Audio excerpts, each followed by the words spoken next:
Hoje vamos dar início a mais uma live.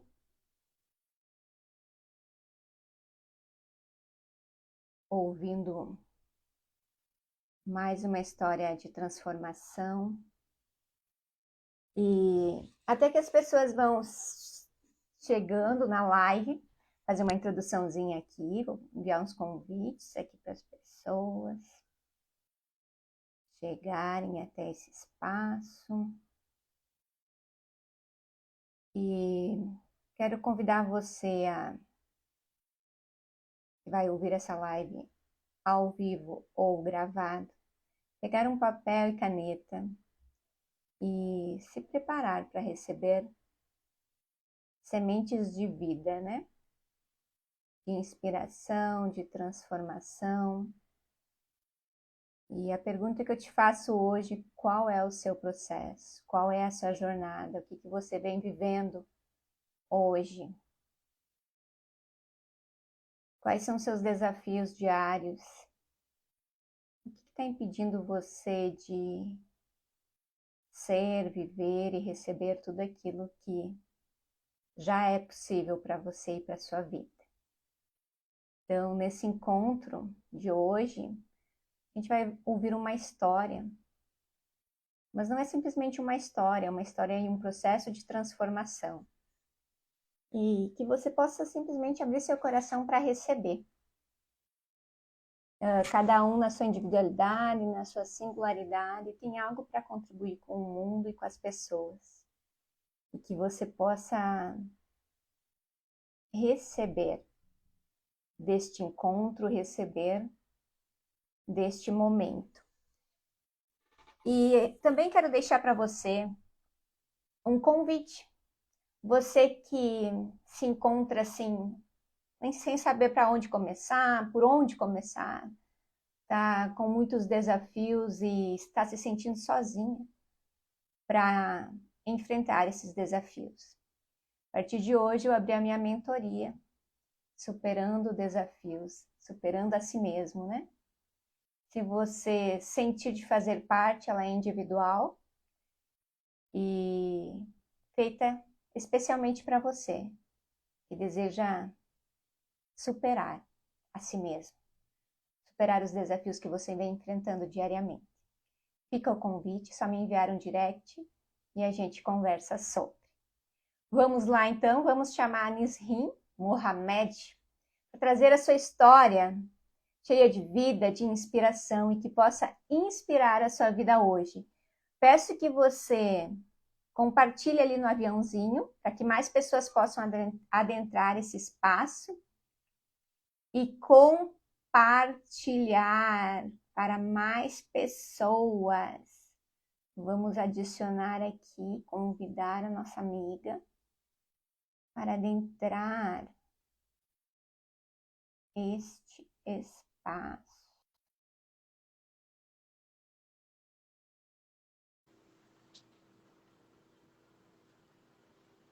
Nisrin, enviei para você o convite.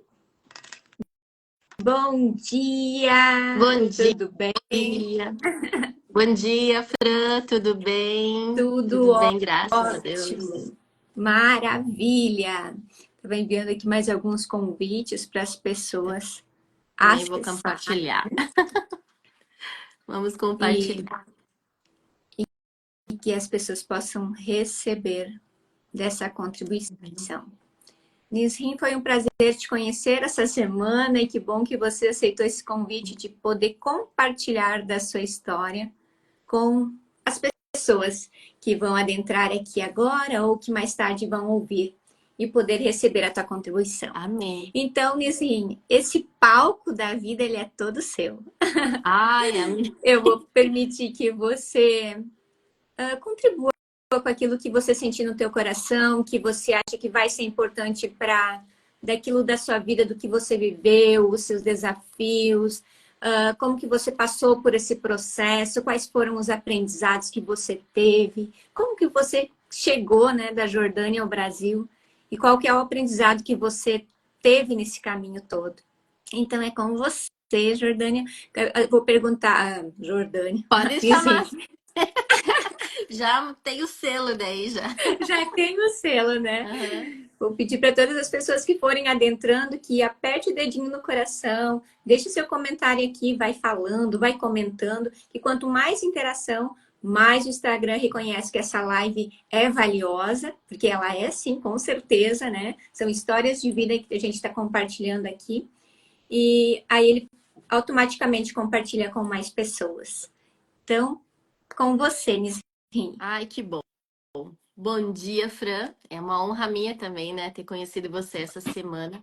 Eu sempre digo assim, Deus sempre prepara momentos e pessoas também que Deus coloca nos nossos caminhos para agregarem, né?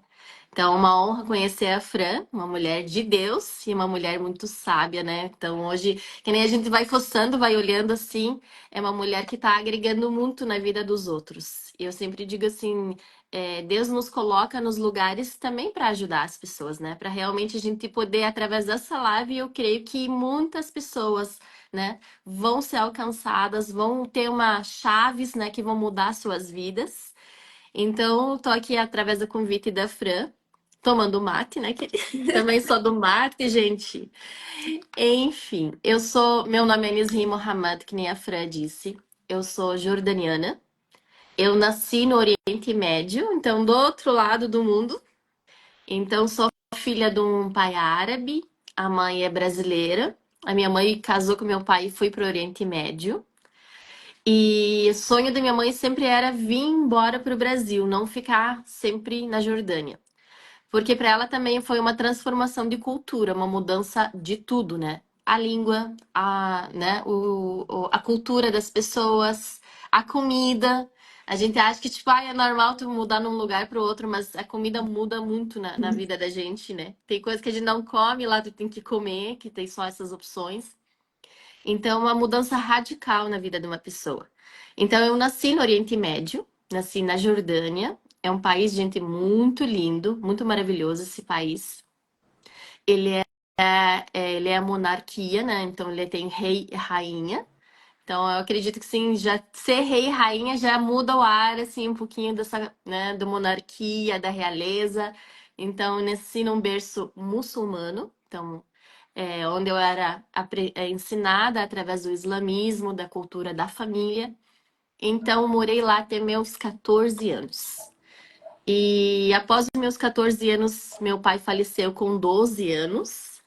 Então, nesse momento, a mãe disse: não, nós temos que ir embora. Além do desejo dela sempre querer ir embora, sempre querer fugir de onde ela estava, né? Não apenas só ir embora e, né? Ela não poderia fugir ao sair de lá sem a autorização do pai, sem a autorização da família. Então, ela era muito retida lá. Então, sempre ela armava como a gente fugir do Oriente Médio e voltar para o Brasil, porque a família dela toda é brasileira, ela é do Brasil. Então, esse era o sonho dela sempre. E nesse momento que meu pai faleceu, tudo da minha mãe começou a armar a nossa fuga para nós fugir para o Brasil. Então, só que é um processo mais dolorido, porque lá no Oriente Médio, tipo, as mulheres não trabalham tanto como aqui, você poder juntar dinheiro, você não tem essa liberdade como nós temos aqui no Brasil, gente. De você poder ir no mercado sozinha, de você poder, agora eu tô afim de ir no shopping sozinha. Não é assim. Então, é muita coisa diferente do que a gente vive na realidade de hoje. Então, a minha mãe, então, nessa convicção dela, na esperança dela de ela vir para o Brasil. Então, ela preparou toda a nossa fuga. E nós somos em quatro, né, crianças, né, naquele tempo, não? Tinha 14, meu irmão 15, o outro 9 e a minha irmãzinha tinha 3 ou 4 aninhos, mais ou menos. Então, ela decidiu fugir. Nós saímos da Jordânia. A Jordânia, quem não sabe, fica do lado do Oriente Médio, fica do lado de Israel. E ela fica no coração de todos os países que têm conflitos, para te ter ideia. Em cima, Síria, Iraque, Arábia Saudita, Líbano. Então, a gente está em roda de todos os países que têm conflitos, mas lá, graças a Deus, nunca teve conflito. Então, nós estávamos protegidos por Deus, eu creio, né? Então, nesse momento, né? Então, a mãe conseguiu arrumar nossos passaportes brasileiros e a gente armou a nossa fuga para fugir para o Brasil. Tipo, a gente poderia ter pegado o avião e saído da Jordânia direto. Só que por causa da rigidez, por causa da lei, por causa precisa da autorização para alguém você sair do país, do pai, como o pai havia falecido. Então nós precisávamos o quê? A autorização de alguém da família. E ninguém vai deixar nós sair de lá. Então a mãe teve que sair pela fronteira, né? Atravessando de ônibus, atravessando, pegando táxi, carro. Então ela armou toda a nossa fuga. Nós saímos pelo norte, onde fica a Síria. A gente foi até Síria. Da Síria a gente foi até Turquia. E da Turquia a gente pegou o trem, viajando quase a Europa inteira para nós chegar até a Espanha. Então a esperança da minha mãe é chegar na Espanha, pegar um navio que chegasse para o Brasil. Só que quando chegou, né, a gente viajou mais ou menos uns torno de 20 dias de trem. A gente comeu apenas leite, que a mãe tinha levado leite em pó, biscoitinhos, porque o dinheiro que ela tinha comprou só em ticket de passagem de trem, que é muito caro. Então a gente ficou com quase nada de dinheiro. Então a gente não poderia descer quando parasse o trem, agora vamos lá comprar. Não. Então era leite, né, que tinha água quente e água fria no trem, e a gente comia durante a viagem inteira. E eu digo assim, cada parada que nós tínhamos em cada país ou cada cidade, então era um gelo, porque no momento podiam pedir os passaportes, ver que, né, a gente tava usando o passaporte brasileiro, mas podiam ser impedidos, sem interrogar. Então toda aquela passagem de algum lugar era aquele medo, né? Mas a gente conseguiu superar todos, conseguimos chegar até a Espanha. Quando chegamos na Espanha, bom, né, não tinha esse navio. Aí a mãe começou a investigar, ver como é que poderia, então, aonde que poderia ir. Aí sugeriram para ir para Portugal, em Lisboa. Lá vai nós. Pegamos de novo o trem e fomos até o Portugal, em Lisboa. Chegamos, era bem de tardinha. E a gente já tinha muito pouco dinheiro, igual se tivesse navio, nós não ia nem ter dinheiro para comprar as passagens de navio. Chegamos em Lisboa, caminhamos naquelas ruas. Quem conhece Portugal se apaixona, né? Porque é uma cidade histórica, é uma cidade linda. Ali a gente ficou já impactado, né? E para nós, quando nós estávamos viajando, para nós o Brasil era ali, né? É pertinho, né? Gente, a gente andou dias, andamos de trem, a gente passamos por Itália, por tantos países assim. E eu digo, meu Deus, onde é que é esse país? Isso era em 91. Então, em 91 não tinha internet, não tinha, apenas nós tínhamos mapa. Eu dizia, mãe, a gente não chegou ao Brasil porque a gente não atravessou nenhum mar. Então, nós temos que atravessar o mar até chegar ao Brasil, né? Então, realmente, naquele tempo não tinha tanto conhecimento assim. E daí, quando chegamos no Portugal, de tardinha, daí a mãe disse, então, nós vamos ficar um lugar. E daí ela comprou umas coisinhas e ficamos numa praça, sentados. E ela colocou todas as malas nossas, assim, e já era noite. E ela disse, vocês podem dormir agora, descansar, que amanhã a gente vai achar a Embaixada Brasileira. E quando a gente estava dormindo, já era meia-noite e pouco, aparece um homem do nada. E esse homem, a mãe já falava brasileiro, português, né, por causa do brasileiro. Daí, quando chega, esse senhor pergunta por que ela estava ali, se ela estava precisando de alguma coisa, e ele sim, que ele queria ajudar nós. E a mãe, tipo, apavorada, que como assim ajudar, né? Nem me conhece, nem sabe quem nós somos, né? E ele diz assim: eu vou dar a chave do meu apartamento, que eu moro aqui na frente. Vocês podem dormir, descansar, comer, tomar banho. E no outro dia só deixam a chave, né, num vaso de flor e podem seguir a viagem de vocês.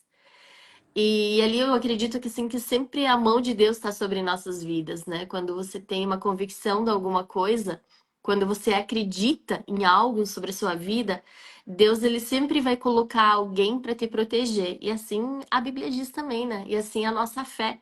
Então, quando você dá um passo de fé na nossa vida, quando você dá um passo de fé, Deus cuida de tudo. Então, por isso que a gente muitas vezes nós precisamos superar muitas vezes os nossos medos, as nossas crenças, aquilo que muitas vezes impede de nós alcançar aquilo que a gente deseja tanto, né? Então ali eu vi que, né, a gente foi lá, descansou na casa desse senhor, tinha comida, daí ele permitiu que a gente comesse tudo, descansamos. E no outro dia a gente seguiu atrás da embaixada brasileira, só que já era bem cedo. Daí eu sei que daí a polícia parou nós. Aí começou a interrogar, porque, tipo, na Europa, assim, não tem pessoas que ficam zanzando ou andando muito. Agora, de repente, porque tem mais refugiados, mas naquele tempo não era tanto. Aí a polícia parou nós, começou a perguntar, e eu disse, agora vamos ser tudo preso aqui, né? Imagina, com 4 crianças, tudo apavorado. Mas no momento toda a nossa viagem, a minha mãe não demonstrou nenhum medo, algum receio, ou algumas coisas, sabe? Assim, ela sempre mostrou firmeza, sabe? Ela Uhum. sabia. E, tipo assim, tu não via no olhar o medo, tu via no olhar dela a transparência, a calmaria que ela transmitia pra nós.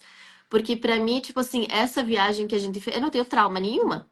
Tipo assim, Que dizer, idade você meu bem, tinha, eu Nisrin? tinha 14 anos. 14 anos. 14 anos. Então não transmitiu esse medo, ou aquela coisa, ai, tipo, a gente sabe que tem muitas pessoas que ficam refugiados, né, e saiam a rumo de alguma coisa e ficam com traumas. Já conversei com muitas pessoas que ficaram com isso, né? Mas eu acredito que tanto que a mãe passou para nós aquela paz, aquela tranquilidade, então não passou, sabe, esse medo para nós. Aí, né, a polícia levou nós até o alojamento, até abrir a embaixada, e nós, depois, acho que era 2 horas da tarde, levou nós até a embaixada brasileira. Aí eu lembro que nós sentamos num sofá brancão, grandão assim, e tinha naquele tempo foto do Fernando Collor, né? Bem na época. Aí eu lembro que a mãe disse assim: ficam sentadinhos que eu vou conversar e explicar a história pra eles, pra ver o que que eles podem nos ajudar. Porque quando você tá fora do seu país, quando você tá longe e existe a embaixada do seu país, a obrigação da embaixada ela te ajudar. Por isso que quando eu digo a gente é embaixadores, né? Então, onde a gente tá, a gente vai, né? Falar do amor de Jesus, onde a gente tá, a gente realmente é respaldado onde tem a embaixada nossa. E ali a embaixada brasileira, a mãe explicando toda a situação, nananã, daí a secretária disse: Olha, moça, não tem como ajudar vocês. O Brasil está numa crise financeira tão grande que não tem como fazer alguma coisa. Tipo, aquele momento eu vi que a minha mãe, que nem diz assim, surtou. Como assim não tem, né? Eu lembro que, tipo, ela bateu na mesa, ela gritou, ela pediu o direito dela. Então, tem muitas coisas nas nossas vidas que vão impedir você a expressar e vão te calar para você não se avançar naquilo que você quer. Então, quando você entende que é teu direito, é tua convicção real, você acredita naquilo, você precisa guerrear, né? Você precisa lutar. Porque tudo que as pessoas vão dizer não para você, ah, não, eu vou recuar, eu vou, né? E eu vi que ali expressou a valentia, expressou a decisão dela, né? E nesse momento não estava embaixador, apareceu embaixador, apareceu todo mundo. E a mãe começou a explicar de novo toda a situação. Daí ele disse: Não, então vamos ajudar vocês, vamos levar para uma pousada, um hostel, até ver o que vai acontecer, né?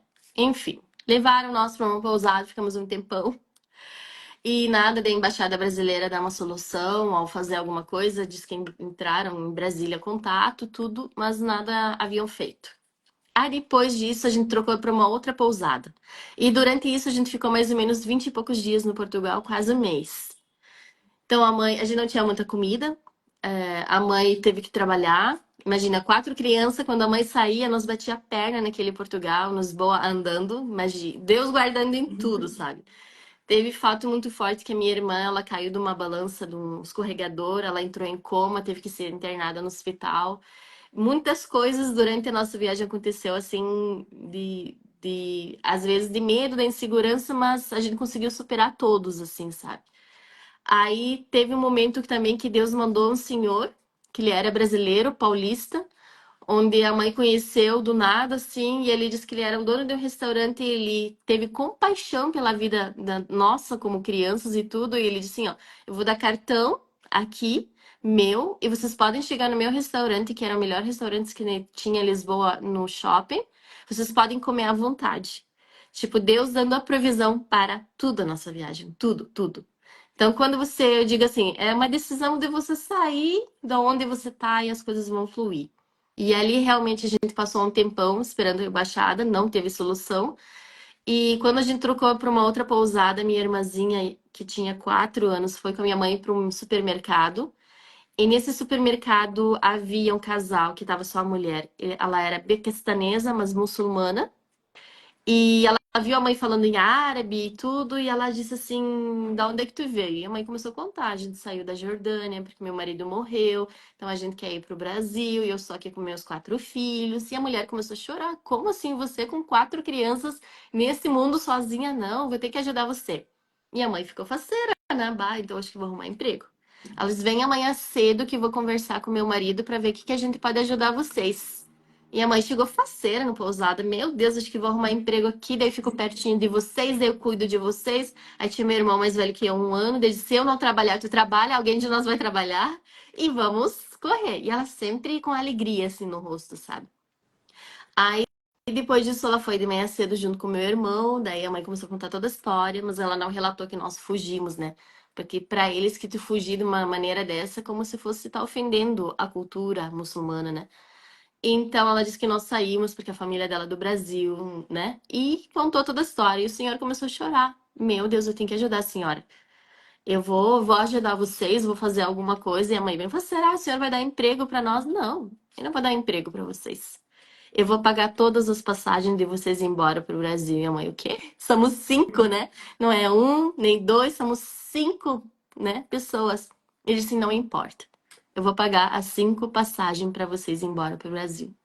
Então, quando você acha que tá no fim, não tem mais solução nenhuma, não tem escape nenhum, Deus sempre vai prover, né? Eu acredito que toda a nossa história, assim, Deus sempre mostrou alguém enviando anjo para nos abençoar, para abrir uma porta, para, sabe, romper tudo aquilo que precisava. Ele comprou nossas 5 passagens, e a gente veio para o Brasil, paramos no Brasil, e quando nós chegamos no Brasil, a gente desceu no Rio de Janeiro.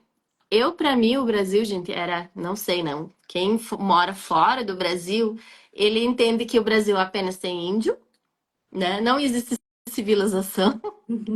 Eu era só índio pelado andando com flechinhas. Eu tinha muito medo de ver índio. Até hoje eu tenho medo de índio quando a gente passa em algumas cidades que dizem terras indígenas. E o meu pai, amor, acelera, não quero ficar aí. Ficou aquela coisa de índio, porque assim que lá fora é passado como é o Brasil. Não, não é uma civilização normal, né? Uma pessoas normal. O gaúcho, muito pouco tu ouviu falar sobre, porque a cultura gaúcha é muito linda. Então não se escuta lá fora sobre isso, né? Então daí chegamos ao Brasil, descemos em Rio de Janeiro. Do Rio a gente pegou o ônibus, chegamos até a cidade de Carazinho, né? Que aqui é pertinho de Passo Fundo, onde a família da minha mãe mora. E ali a gente começou a nossa vida. Só que para mim estar aqui no Brasil é uma mudança muito radical. Além da cultura, como era tão criada, enraizada como a cultura do islamismo muçulmana mesmo, então para mim eram muitas crenças dentro de mim, né? Às vezes eu usava véu, às vezes tirava o véu, porque as pessoas falavam, por que tu tá de véu? Por que isso? Por que aquilo? A cultura, muitas coisas para mim assim, para nós que era, né, da cultura assim, é errado, atitudes erradas, então eu ficava, como assim o filho responder o pai, né? Ou gritar com sua mãe e seu pai. Para mim é uma ofensa, é um pecado, é um haram, né? Assim, tu vai pro inferno. Tipo vestimenta. Meu Deus, tipo assim, eu olhava, né, que a gente chegou bem depois em setembro, por ali, outubro já começou a esquentar. Então as pessoas quase né, um pouquinho menos roupa, né? Eu disse assim, meu Deus, tudo isso aqui vai, né, pro inferno, porque pra mim, tipo, tá pecando contra Deus. Então, muitas culturas minhas que eu aprendi, que eu vivi, pra mim, já eram enraizadas entre mim. A língua, falar o idioma. Eu não falava português, nem pedir água, né? Então, eu sabia falar inglês, mas não o português. Então, superar, aprender como falar, ó, minha irmãzinha, como falar português. Então eu andava sempre com um caderno, dicionário de inglês para poder me comunicar, tímida. Eu tinha muita vergonha, porque tipo assim, no Oriente Médio você não tem a escola mista, né? Então lá a escola é das mulheres, meninas, e dos homens, guri, separado. Então você se encontra numa sala mista. Aí eu tenho que aprender a me superar. Tipo assim, como eu vou estar sentada perto de um piá?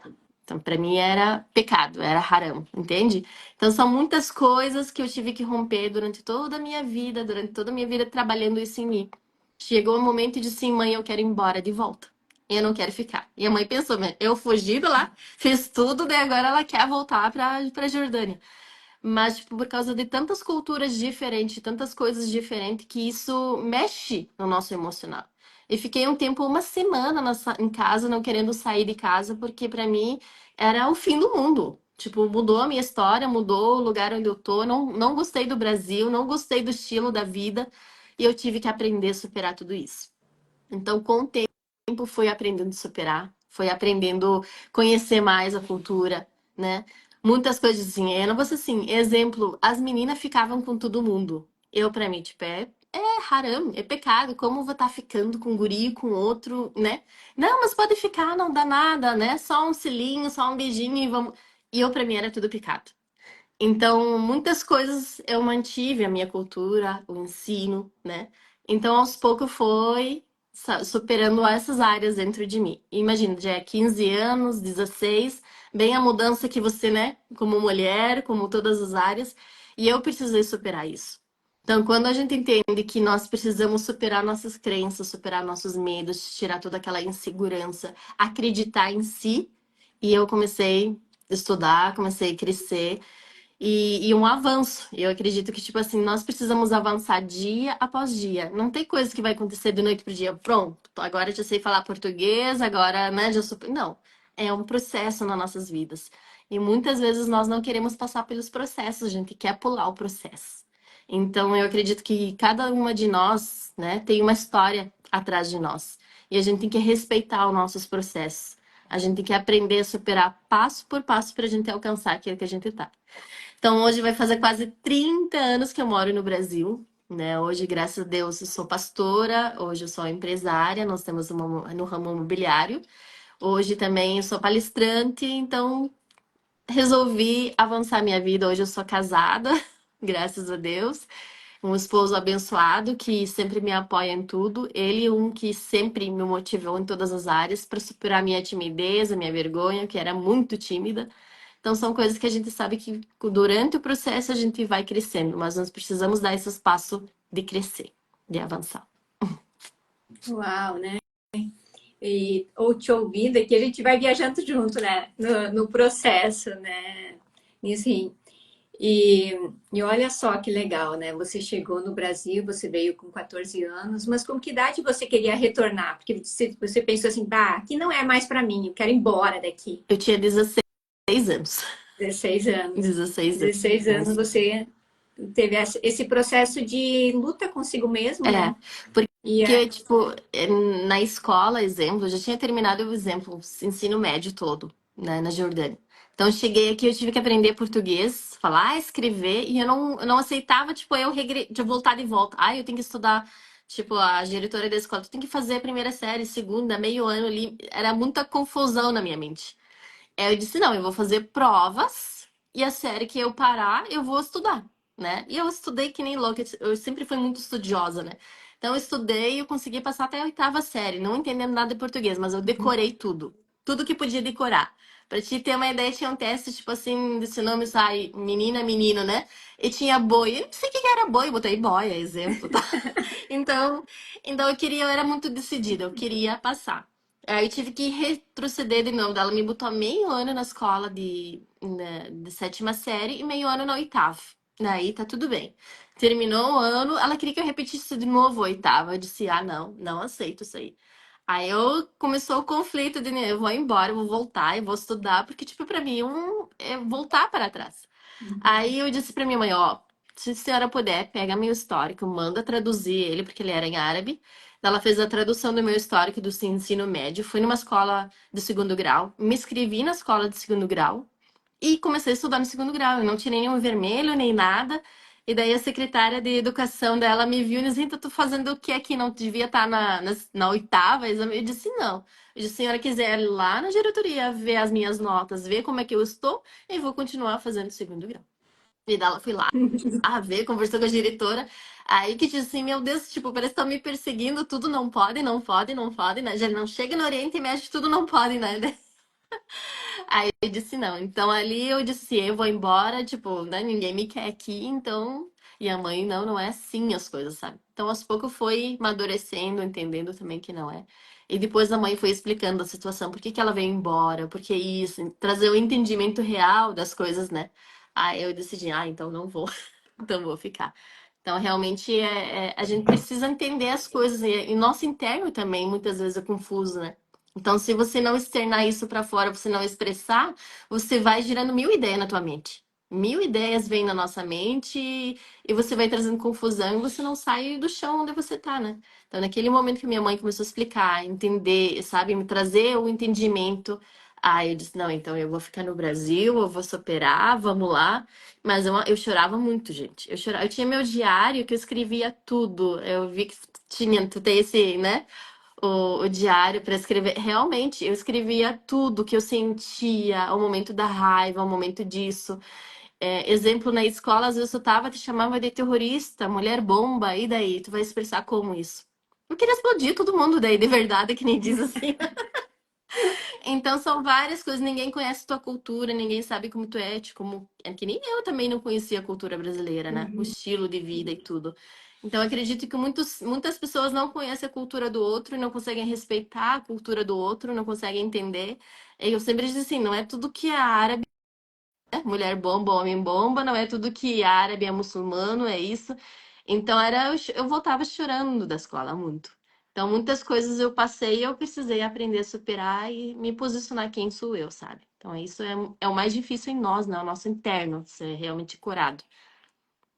Os conflitos internos, né? E que bom que Exatamente. você conseguiu passar pelo processo, reconhecer e aprender com eles, né? Esse- Exatamente. E me conta como que você chegou até essa parte de encontrar Deus. Uau. Esse teu processo, assim, como que foi para ti, assim? É, como que foi reconhecer a tua identidade nele? Me traz um pouquinho sobre isso para compartilhar com as pessoas que talvez estão buscando sedentas, procurando aqui e ali e não sabem como fazer isso, como encontrar essa revelação, encontrar a sua própria identidade. Traz um pouquinho para nós sobre essa consciência que você teve, esse aprendizado e essa vivência na prática. Sim. Eu conheci Jesus. Na real, Jesus já era falado aqui no Brasil desde que eu cheguei no Brasil, né? Só que eu não dava brecha para ele. Por quê? Porque quando você é muçulmana, você tem uma fé muito forte. Você crê naquilo e não questiona, entende? Se Allah, é Deus, sabe? Eu não preciso questionar porque o Allah é assim, por que o profeta Mohammed é assim. Então, eu já tinha crença muito selada. Eu fazia as rezas, eu fazia o Ramadã de 30 dias, que a gente, né, jejuava durante o dia, à noite você entregava seu jejum. Então, eu era realmente muçulmana, apaixonada por Allah, apaixonada pelas rezas. Eu lia muito o Alcorão, eu lia muito árabe, como já era ensinado, então, até a oitava série, então eu sabia ler e escrever, então era meu refúgio de ler. Eu gosto muito de ler. E eu sempre tinha a paixão pela religião. E teve um momento da minha vida que já estava quase com 27 anos, mais ou menos. Eu já tinha muitas amigas que eram da Assembleia de Deus, muitas amigas que sempre falavam de Jesus de uma maneira, mas eu não via as atitudes na vida dia a dia delas. Então, para mim, não era válido, entende? Então eu disse assim, como é que eu vou ser crente, mas eu não vivo, né? Não vivo o que eu prego, né? Não vivo aquilo. Então, para mim, aquilo me incomodava. Então, para mim, apenas era uma religião. E o muçulmano, quando ele acredita que ele é muçulmano, ele não trai a sua religião, tá? Tipo, para mim, eu sair do islamismo para ser uma cristã, eu estaria traindo meu Deus. E nessa traição, eu poderia o quê? Indo para o inferno. Essa mentalidade que nós temos como muçulmano. Então, eu nunca dei essa brecha de poder sair do meu islamismo e entrar para um outro reino, né? Outro lugar. E quando eu tinha 27 anos, mais ou menos, uma amiga minha me convidou para uma igreja que eu estava com uma passagem para ir para Jordânia e eu queria morar de volta para Jordânia de novo. Então, quando você não é curada, você volta onde você tá, né? Você volta. E eu estava pronta daqui a um mês e pouco ir para Jordânia. E essa minha amiga disse assim: "Ai, amiga, vamos numa igreja que me batizei". Eu disse: "Amiga, tu bebia tanto, tu fazia tanto, como assim tu tá indo numa igreja, virou crente?". Porque crente a gente via passar na frente de casa numa Bíblia embaixo do braço, né? De cabelo comprido. A gente não via crente normal, né? Que nem você agora de cabelo curto ou eu. Então a gente sabia que, né, tem que ter cabelo comprido, aquilo. Então era muita doutrina. E não mencionavam tanto a transformação em Jesus, entende? E ali, tipo assim, quando eu comecei, dela disse assim, vamos lá visitar para te conhecer, nananã, para Deus falar contigo. Eu, pronto, eu falo com Deus todo dia, né? Mas da minha maneira, da minha reza. E a minha irmã disse assim, não, então vamos para essa igreja, né, num dia. Tá, a gente foi, era uma sexta-feira, e eu disse assim, eu vou entrar bem de fininho nessa igreja, vou sentar bem no fim, para ninguém me ver, e saí de fininho. E eu sempre, né, discreta, morria de vergonha. Pensa numa pessoa que era tímida, era eu. Aí quando eu entrei numa igreja, gente, eu caí um tombo, assim, que todo mundo olhou pra mim e pra trás. Eu disse, já começou o show, né? Deus tá querendo alguma coisa. Aí eu sentei lá no fim, tudo. Aí um pastor começou a ministrar, mas ele ministrou a palavra de uma maneira tão fácil. Eu digo assim, a nossa pregação, às vezes, para as pessoas que não conhecem Jesus, ela tem que ser simples. Ela não pode ser muito complicada. Tem que ser simples. E a pregação do pastor, quando ele começou a falar de amor de Jesus, que ele morreu por você, eu comecei a pensar assim, como um homem morreu por mim? Porque pro islamismo, o muçulmano em si, ele acredita que ele precisa o quê? Morrer em nome do Alá. Eu preciso dar a minha vida para o Alá. Por isso que hoje existe mulher bomba, homem bomba. Porque o entendimento deles, eu tô entregando a minha vida, eu tô mostrando o meu amor para ele. E ali, quando você escuta a história de uma maneira invertida, dizendo assim, que ele morreu por você, ali começou a cair umas camas assim. Como assim um homem? E mais ainda para uma mulher. Uma mulher que pro árabe, o muçulmano, não vou dizer que não vale, porque eles dão muito ouro, muito dinheiro, tratam muito bem, nanana. Mas eu digo do outro lado, a mulher ela não é tão tratada como é Jesus trata as mulheres. E se você olhar Bíblia e ver as histórias com Jesus e com as mulheres, é totalmente diferente o que o árabe e o muçulmano entendeu, aprendeu. Então, naquele momento, quando eu vi que um homem morreu por mim, ele pagou alto preço pela minha vida, ali eu comecei a chorar sem entender muito, né? Eu disse assim, eu não sei por que que tô chorando, mas eu queria que o Espírito Santo veio e comecei a chorar. E daí eu fui no outro culto de novo, e no outro culto de novo. Aí tinha um encontro com Deus, né? Quem nunca foi num encontro, a gente vai no encontro com Deus. E eu fui nesse encontro com Deus, e ali eu tive realmente uma entrega total da minha vida. E eu disse assim: Deus, eu entrego toda a minha vida a ti. Eu entrego tudo. E sem saber a consequência que pode acontecer na minha vida, quem saber, né? Tipo, era muita coisa que ia mudar na minha vida nessa entrega. Tipo, para uma árabe muçulmana entregar sua vida a Jesus não é apenas uma entrega, é uma ofensa para os árabes, é uma ofensa para minha família, é uma ofensa para minha cultura. E ali eu precisei romper sem medo. E eu acredito que toda essa valentia que a minha mãe tinha veio sobre mim e eu disse assim, se a minha mãe superou tudo isso, eu também consigo. E eu ali, quando eu entreguei minha vida para Jesus, eu disse, eu quero me batizar, eu quero servir esse Jesus e eu quero viver esse Jesus. E quando chegou a minha viagem para lá, eu pensei, eu não vou conseguir viver esse evangelho lá. Eu não vou conseguir levar uma Bíblia para andar na Jordânia. Porque, tipo assim, tu não tem essa liberdade de você andar com uma Bíblia, eu vou lá, agora eu conheço Jesus, porque no islamismo, o Jesus, ele é relatado em umas partes no livro do Alcorão, né? Ele fala que realmente ele é filho da Maria, que é um profeta que veio, que fez cura, que fez isso, fez aquilo, mas não é um profeta que é relatado direto, que nem o profeta Maomé. Então, ali, em muitos lugares você vai chegar e vai dizer assim, não, não vamos falar sobre Jesus. Ele não é um profeta que ele tem a vontade de falar sobre Jesus. Ele é bloqueado no meio do islamismo. Então, eu disse assim, como é que eu vou ver lá, querendo ser Jesus para a minha vida, e não vou conseguir viver. Então, eu disse, eu não vou mais. Aí começou a briga entre família, nossa, deu, né? Eu comecei, eu disse, não, é isso que eu quero para minha vida e ponto final. Eu digo assim, quando eu decido alguma coisa, eu quero fazer e seja o que Deus quiser, né? E quando você entrega realmente a tua vida a Jesus, não importa, vai existir renúncias nas nossas vidas. Não existe nada assim, ah, é de graça, vou vir, tá tudo certo, a minha vida vai ser, né? E eu digo, no momento que eu entreguei a minha vida a Jesus, a minha vida virou de pernas pro ar. Mas eu acredito que quando a gente tem esse Jesus, ele começa a mexer umas estruturas que tá dentro de nós, que a gente já tá acostumado, que para nós estava tudo certo, mas quando você encontra Jesus, você começa a ser transformado de dentro para fora. E realmente ele mexe tua estrutura. A minha família não aceitou. Eu tinha loja, tinha tudo, eu perdi tudo. Eu tive que sair de casa, pedir, sair da loja, sair de tudo, recomeçar minha vida do zero. Mas ali Deus me sustentou em tudo, em tudo. Essa minha amiga que me apresentou para Jesus, ela disse assim, amiga, é culpa minha tudo isso, né? Então vamos morar juntas, vamos dividir o aluguel. Mas, querida, ela apenas pregou o evangelho. Ela pregou as boas novas. E ali eu aprendi muito com ela como orar, como realmente me fortalecer espiritualmente. Eu digo, aceitar Jesus não é uma religião, é uma transformação. Aceitar Jesus é você querer viver todo dia as boas novas dele. Todo dia as boas novas dele. Mesmo que minha família ficou 2 anos sem conversar comigo, mesmo que eu me afastei de muitas pessoas da minha vida, para eu realmente entender esse propósito de Deus, eu tive que ser muito trabalhada. Tinha dias assim que eu chorava, dizia, Deus, como é que eu vou ficar longe da minha família, da minha mãe, que de tudo? E ela não aceitando essa maneira que eu estava vivendo. E ali, tipo, eu deixei Deus agir. É o tempo dele. É aceitar a transformação e o processo. Isso que é o dolorido, gente. É o processo.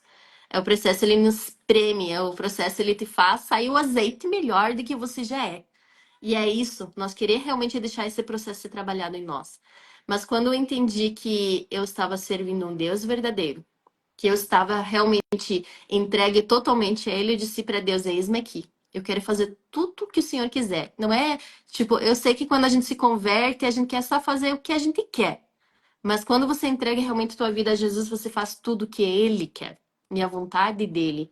E a vontade dele, ela prevalece sobre a sua vida, não a minha vida prevalece sobre Deus. Às vezes a gente quer colocar regras para Deus. Tu já percebeu isso? Ah, se eu faço isso, se Deus fizer isso, eu faço, senão não vou fazer. Eu já vi muitas pessoas oram da maneira que eles querem que Deus faça. Mas a Bíblia ensina nós diferente, né, gente? Pai nosso, que estás nos céus, já essa oração principal que ele ensinou. Seja feita a sua vontade, não a minha.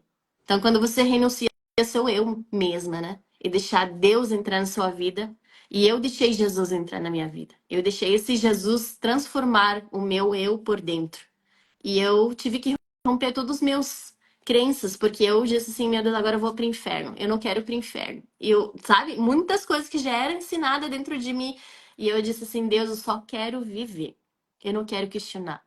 Quando você entende quem é Jesus na sua vida, você não questiona mais, você faz. E eu digo hoje, muitas vezes nas igrejas, hoje eu sou pastora, já vai fazer 10 anos, muitas coisas a gente questiona o reino de Deus, porque isso, porque aquilo, faça a vontade de Deus, né? Faça as coisas com honra, com nobreza, faça aquilo que realmente Deus te chamou. Quando você entende isso, você rompe as suas crenças.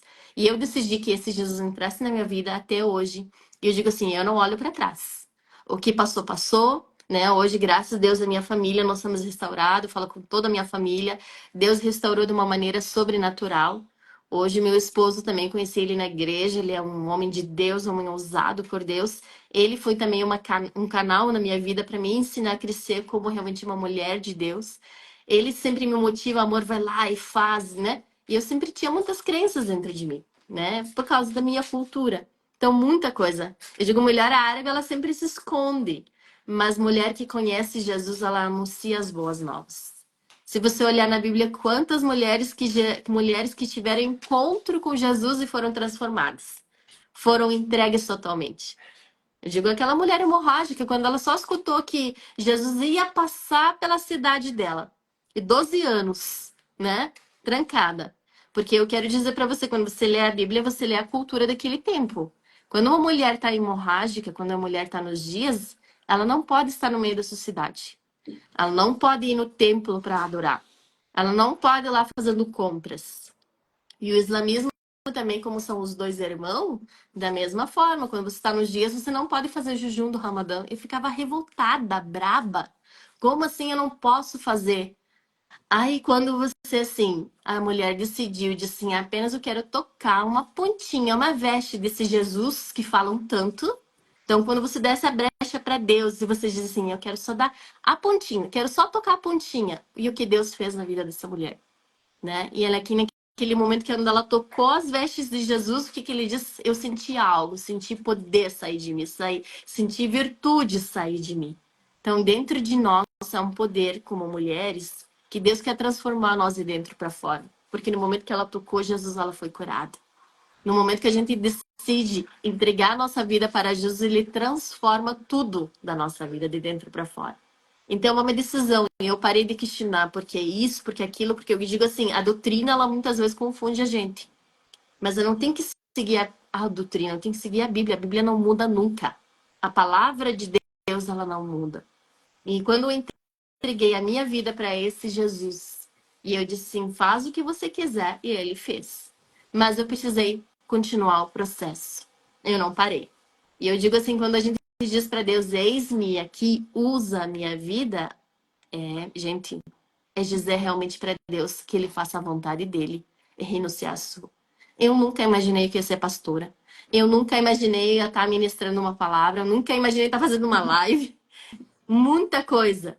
Mas quando eu entendo que Deus nos chamou, e eu digo assim, por isso que Deus gosta tanto das mulheres, você lê a Bíblia, você se apaixona, diz assim, meu Deus, quantas mulheres no poço encontrou a mulher, começou a falar e mudou a vida dela, né? A Maria, quantas mulheres, a Marta, era apaixonada, Maria, Marta e outra Maria, quantas Maria que tem na Bíblia? Mas assim, todas que eram próximas a Jesus eram transformadas.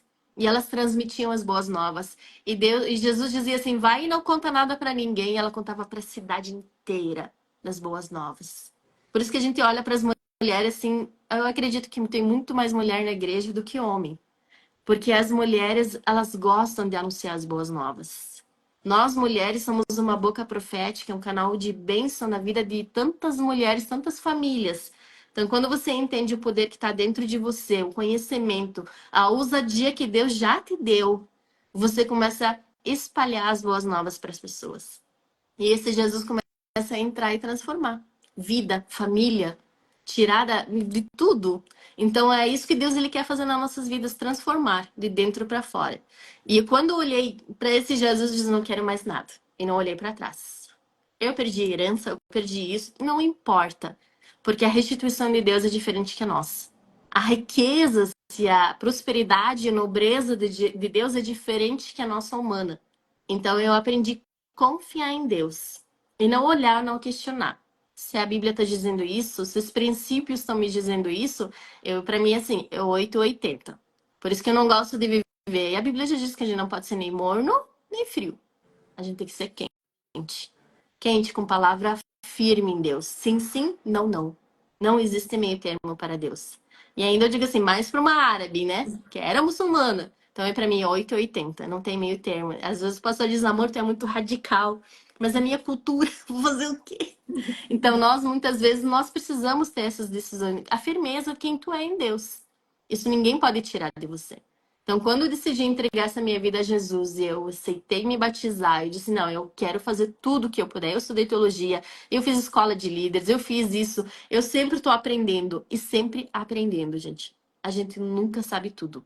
Então, quando eu decido aprender mais, querer realmente ser ensinada, eu sou muito ensinada, e eu falo muito português errado, né, gente? Então, volta e meia a pessoa, não, fulano, pastora, é assim, tá? Tudo bem, corrija a palavra, eu sou muito ensinável. E eu sei que tem muitas pessoas que não gostam de ser ensináveis. Tem muitas pessoas, imagina se eu corrigir meu pai. Mas eu aprendi a ser ensinável. Então, você deixar Jesus entrar dentro de sua vida, você se transformar de dentro para fora. De realmente, de ser um canal de bênção na vida de tantas pessoas. E o reino de Deus apenas não é só dentro da igreja, gente. É fora da igreja. Qualquer lugar você for, você tem que levar as boas novas para as pessoas. Qualquer lugar. E eu acredito que Jesus, ele transforma nossas vidas também para que a gente anunciar as boas-vindas dele, ao retorno dele, a chegada dele. Então, nós mulheres, eu quero dizer assim, nós somos muito ousadas por Deus. Não é à toa que tem a Rainha Esther, não é à toa que tem a Débora, não é à toa que tem a Ruth. Muitas mulheres, tu for ler na Bíblia, tu se apaixona por cada história de uma mulher. E você talvez não está escrita num livro, né? Mas a tua história pode marcar a vida de muita gente. Ah, e falar em livro, logo também vai sair. Eu vi que a Julie botou ali. Logo tá saindo, já tá na diagramação, o meu livro, da minha história, um pouco de tudo. Então, logo, logo sai o livro, né? A gente anuncia, né, Fran? Perfeito. Isso aí. Vamos fazer uma live para divulgar o livro. Assim que ele estiver. Mas olha que história, o nosso tempo já está quase acabando. Sim. Não vou nem conseguir fazer mais perguntas, mas eu acho que deu para cada uma receber um pouco do que é viver. Não é sobre religião, é sobre um lifestyle, é viver Cristo em nós todos os dias, Exatamente. numa palavra, num olhar, num abraço. É levar essas boas novas através do amor em nós, porque Ele está em nós. Né? Eu acredito muito em a gente viver isso. Né? Como você falou, né? Ai, mas elas me levavam para a igreja, mas elas não eram assim. Né? Então, é orar e vigiar, é estar atento ao nosso comportamento, às nossas atitudes, ao que a gente fala. Será que aquilo que eu estou falando realmente eu estou vivendo? Né? Então, o que eu posso fazer para viver aquilo que realmente eu estou falando e que desejo falar? Que comportamento eu preciso ter? Com que pessoa eu preciso me conectar para aprender, né?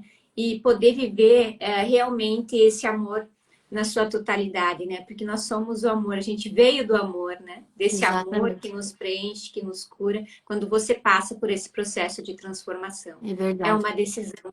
Não é uma religião, né? É viver esse amor todos os dias da nossa vida. Por isso que Gente, por isso que o apóstolo Paulo fala, Fran, tipo, que nós somos a carta de Cristo, né?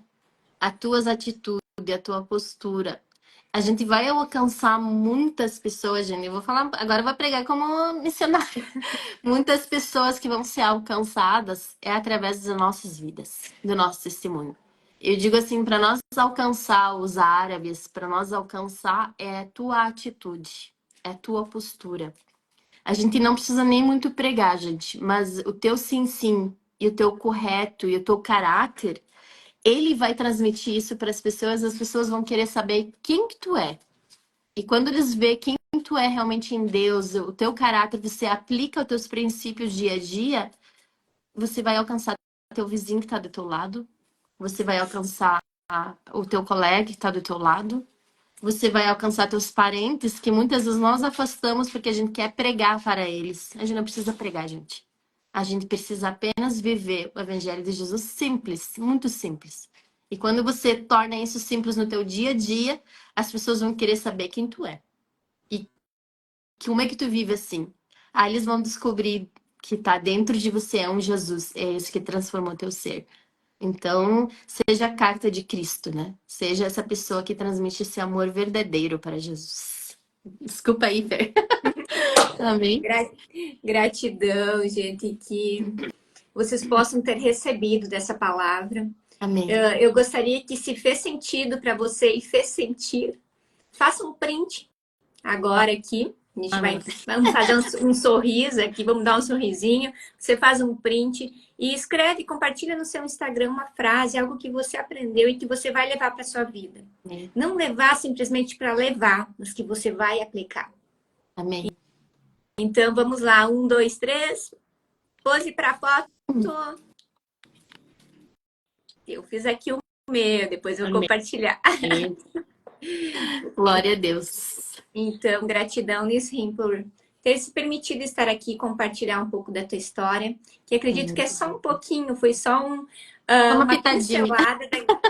pincelada daquilo que você viveu, do seu processo. Amém. E com certeza quem vai ouvir e vai deixar seu comentário depois lá na live, vai poder pensar ou dizer assim, nossa, mas eu posso fazer diferente, eu posso escolher diferente, eu posso viver o meu processo, eu não preciso mudar do dia para a noite, mas viver ele cada dia, porque não tem como você mudar do dia para a noite. Não. Você tem como reconhecer, tomar consciência e dar um passo de cada vez, né? Na presença. Coloque Deus no centro da sua vida e deixe as coisas acontecerem. E assim você vai se movendo, entrando no movimento, né? Como disse esqueci o nome dele agora, aquele dia lá da palestra. Otávio. O Otávio, né? Otávio Favretto. É isso. Até ele tem um livro muito devocional. Depois me seguem aí, vocês vão achar ele, Otávio Favretto. Muito bênção. Entra no movimento, né? Então, que a gente precisa estar no movimento todos os dias da nossa vida, né? Com presença, consciência e com Ele na nossa vida, no centro. Amém. Nos direcionando e nos conduzindo. Beijo no seu coração. Curtem, comentem, compartilhem. Vai ficar salvo esta live. A Nisrim também tem um grupo que ela está organizando de mulheres. Exatamente. Então, Inspire Mulheres. Vou botar aí. Isso, Inspire Mulheres. Vão lá, curtem, comentem, compartilhem e vocês possam receber mais dessas palavras poderosas. E quem deseja seguir na mentoria individual comigo, entre em contato. contato no direct. Vamos lá, vamos transformar, vamos superar a si mesmo todos os dias. Amém. Beijo no seu Amém. coração Muito e até mais. obrigada. Beijo.